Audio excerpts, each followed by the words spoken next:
दिया गया। उस बादशाह ने कह दिया जब मुसलमानों के पास अखलाक नहीं है तो अब हुकूमत निकल जाएगी। वो आश्रम में सीधा भेष बदल करके आया। खाने का वक्त था, खाना तकसीम हो रहा था, तो वो लाइन से लग गया खाना लेने के लिए। एक आदमी ने, आश्रम के आदमी ने देखा, उसको लाइन से हटाया। क्या तुमको लाइन में लगने की जरूरत नहीं है, तुम परदेसी हो, सामने से पहले खाना ले लो। सबको खाना मिल रहा था एक रोटी में और इसको खाना 2 रोटी में मिला। ये हाथ जोड़ करके कहने लगा, पहले इसकी वजह बताइए, मैं लाइन से लगा हुआ था, आपने लाइन से हमको हटा करके पहले खाना क्यों दिया? इसलिए कि तुम परदेसी हो, हमारे मेहमान हो, इसलिए तुमको लाइन में लगने नहीं दिया, पहले खाना दिलाया। कहा सबको आपने 1 रोटी दिया, मुझे 2 रोटी क्यों दिया? हम 1 रोटी तो कुत्ता को भी देते, तुम तो हमारे मेहमान हो इसलिए 1 रोटी दिया, तुम इंसान हो इसलिए डबल रोटी दिया। राजा को महसूस हो गया अब इनकी सरकार बनने वाली है, उनकी सरकार जाने वाली है। अखलाक से सरकार आती है और अखलाक गई सरकार चली जाती है। एक मिसाल में पैगाम खत्म कर रहा हूं, और ये इतने बड़े मशहूर शायर की मिसाल है कि आप सुन करके हैरत में पड़ जाएंगे। अमीर खुसरू मरहूम शायर है हिंदी जबान के, उन्होंने अपनी किताब मसनवी में इसको लिखा है कि 99 आदमी कश्ती में सवार है मुसलमान, उसमें एक गैर मुस्लिम कश्ती में बैठा हुआ। जब बीच मझधार में कश्ती आई तो डगमगाने लगे। अब मुसलमानों ने ताना मारा कि इसी गैर मुस्लिम की वजह से कश्ती डूब रही है, इस मनहूस की वजह से कश्ती डूब रही है। खुदा का दुश्मन बैठ गया, कश्ती डूब रही है, वो बेचारा रोने लगा, खामोश है, कुछ नहीं बोल। उसके दिल में अल्लाह ने बात डाली कि मुसीबत के वक्त में ये मुसलमान अपने गुनाह से तौबा नहीं करता, ये तुमको ताना मार रहा है। इन मुसलमानों से पूछो कि अगर मेरी वजह से कश्ती डूब रही, मैं तो सिंगल हूं, अगर तुम खुदा के दोस्त हो, 99 की तादाद तुम्हारी है, तो कश्ती तुम्हारी वजह से पार क्यों नहीं लग रही है? शर्म न हमको आ सकी देख अपने आमाल, शर्म न हमको आ सकी देख अपने आमाल। कभी तो इतना सोचता, कभी तो इतना सोचता, काहे हुआ सवाल, काहे हुआ सवाल। अल्लाह और रसूल पर है जिसका ईमान, अपने मन की सब करे, वो कैसा इंसान, वो कैसा इंसान। जब से भूला मुसलमान इस्लामी तालीम, उसको दहशत गर्दी करते सब तस्लीम, करते सब तस्लीम। अपने आमाल बद के जिल्लत मिली, हमको दुनिया से कोई शिकायत नहीं। तेरी रहमत के साए में सब जीते हैं, कौन है जिसमें तेरी इनायत नहीं। आदमी कैसे अखबर वो कहलाएगा, आदमी में अगर आदमीयत नहीं।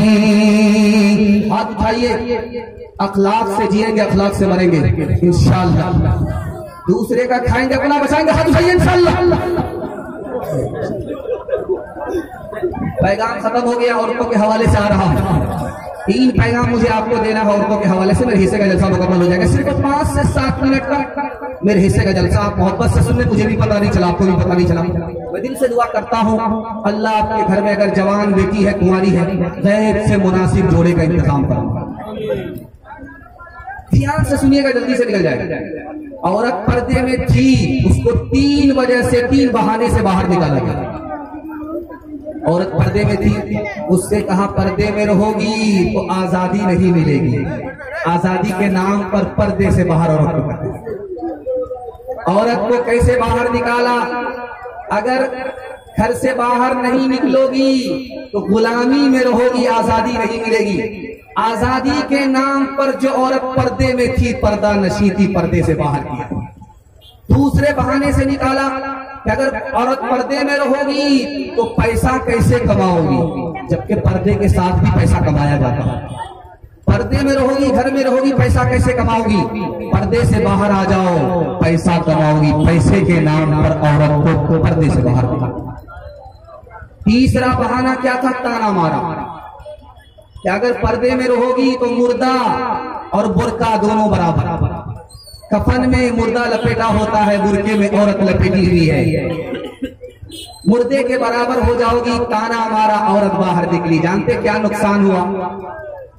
रूस का सदर था, उसका नाम था मिखाइल गोर्बाचोव, सोवियत यूनियन का सदर था। उसने कहा हमने पैसा के बहाने औरत को बाहर निकाला, आजादी के बहाने हमने औरत को बाहर निकाला। नुकसान क्या हुआ? फैमिली सिस्टम तबाह हो गया। घर में बच्चे माँ बाप के रहते हुए यतीम हो गए, हमारा घर तबाह हो गया। अलीगढ़ के सर सैयद अहमद खान, दुआ कीजिए अल्लाह उनकी कब्र को नूर से भर दे। उनके पास कानून आया, मुसव्वदा आया, औरत को बाहर निकलना चाहिए, नौकरी मिलेगी, औरत को बाहर निकलना चाहिए, बहादुर बनेगी, औरत को बाहर निकलना चाहिए, तंदुरुस्त रहेगी, औरत को बाहर निकलना चाहिए, ख्याल अच्छा होगा, औरत को बाहर निकलना चाहिए, तरक्की होगी। उन्होंने उस कानून को हाथ में लिया, फाड़ दिया। तो चीज छुपाने की है, दौलत छुपाओ, दौलत बाकी रहेगी, औरत को छुपाओ, औरत बाकी रहेगी। तुम्हारी हुकूमत चली गई, अगर औरत को पर्दे से बाहर करोगे, औरत के हाथ से नहीं। डीजे का डांस चल रहा था, एक आदमी बोला वाह रे लड़की क्या डांस किया।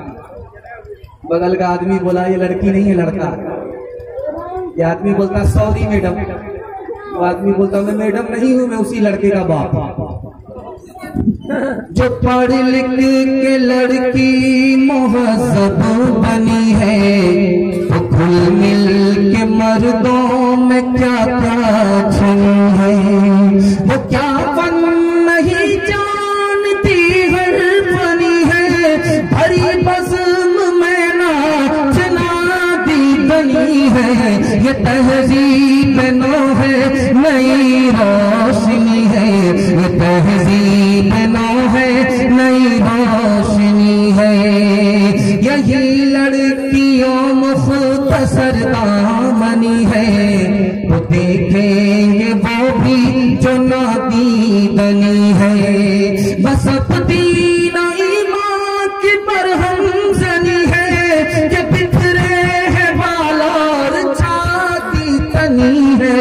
ये तहज़ीब नो है, नई रोशनी है, ये तहज़ीब नो है, नई रोशनी है।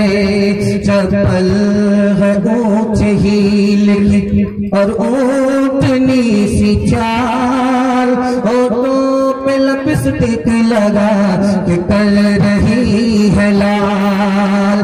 चप्पल है ऊंच हील की और ऊंटनी सी चाल, होठों पे लिपस्टिक लगा के कर रही है लाल। शौहर के सामने कोई जीनत नहीं रही, विवाद मासी अब कोई औरत नहीं रही। हाथ उठाइए, वादा कीजिए इंशाअल्लाह अपनों पर सितम करेंगे, अपनों पर करम करेंगे, सितम नहीं करेंगे। हाथ उठाइए इंशाअल्लाह, बिल्कुल सही जा रहा है।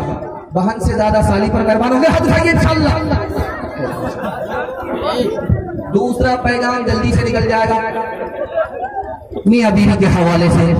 बस ये दूसरा पैगाम है, इसके बाद आखिरी पैगाम माँ बाप के हवाले से मेरे हिस्से का जलसा मुकम्मल हो जाएगा। अल्लाह जज़ाए खैर दे। बहुत अच्छा सुन रहे आप, मेरा दिल खुश कर दिया, मेरा दिल जीत लिया।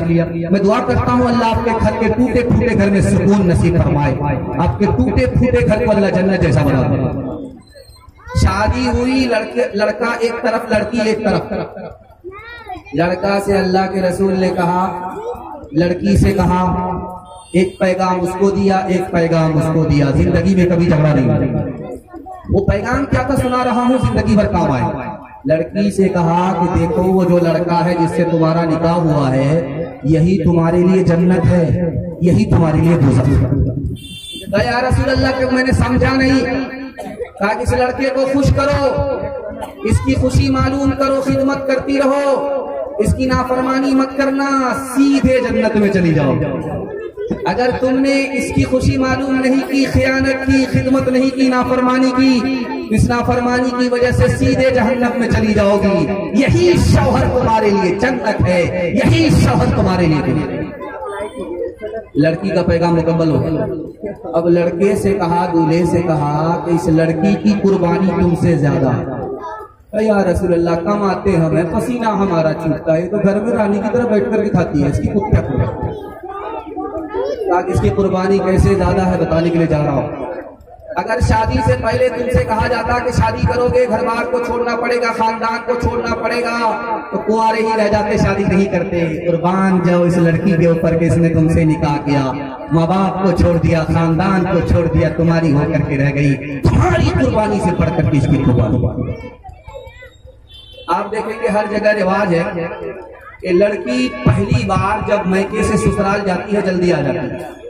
पहली बार गई जल्दी आ जाती है, पहले दिन एक दिन में आ जाती, 2 दिन में आ जाती, 3 दिन में आ जाती, लेकिन जल्दी आ जाती है। लेकिन पहली बार जब लड़की ससुराल से आती है तो मोहल्ले की सारी औरत घेर लेती है, सवाल जवाब, बेटी ससुराल से आ रही है, ससुर कैसे थे? तो लड़की कहती सुभान अल्लाह। शौहर कैसे थे? माशाअल्लाह। ससुराल कैसी थी? अल्हम्दुलिल्लाह। एक औरत कहती क्या है सब फालतू सवाल कर रही है, असल सवाल का जवाब पूछो कि